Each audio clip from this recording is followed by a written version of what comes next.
Well, Last Exorcism is also out this week, which we haven't got a clip for, but I can just describe this to you fairly easy.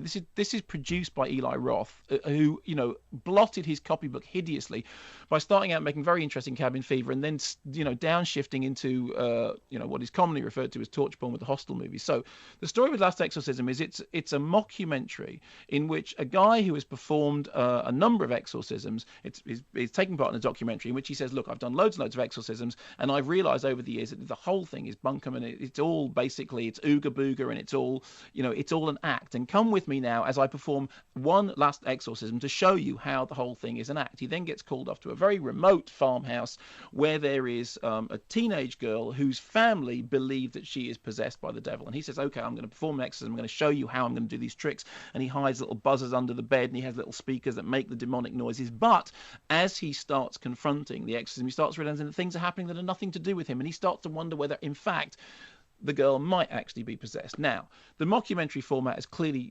run its course. I mean, it's not just Blair Witch and Last Broadcast and most recently, Paranormal Activity, but, there are so many Cloverfield even. It has been done pretty much to death.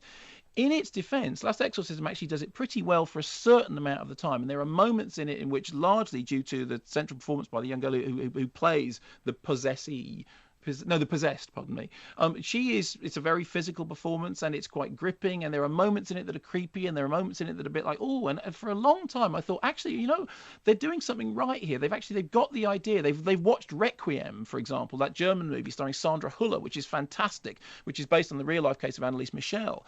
And so I was surprised that for a good 40 or 50 minutes, it was doing pretty well, even though it actually didn't have faith in its own mockumentary structure, because it started doing reverse angles, and there was non-diegetic sound coming in, and it didn't actually fulfill the remit of being something that looks entirely like a documentary. But for a good portion of it, it was creepy and entertaining and well thought out. And then it has the worst last 12 minutes of a film I've seen this year, partly because, having actually been pretty good for the first hour, the fact that it then chucks it out the window so badly in the last 10 minutes and just completely blows whatever goodwill or creepy interest it might have had. And of course, the thing is, if the very end of a movie is really rotten, what you remember when you come out of it is just how really rotten the end of the movie is. And have you ever seen that Ernest Borgnine film, The Devil's Reign? Well, no, probably It's the not. one when Ernest Borgnine runs around with a pair of ram's horns on his head. No, don't think so. Okay, Might have missed that one out. That looked like a docudrama in comparison with what happens at the end. So it's a real shame, because there is interesting stuff going on in it, and it has some ideas, even though it doesn't have the strength of its convictions, and it has some genuine creepiness in it, and it has a couple of good performances, and it's done in a way that, it's nothing like as good as Requiem, but it has a, at least a purity of thought, and then it just goes, oh, we give up. And it just goes completely bonkers. And at the end of it, you just think, right, fine. I feel really cross, because I thought you were going to get away with that.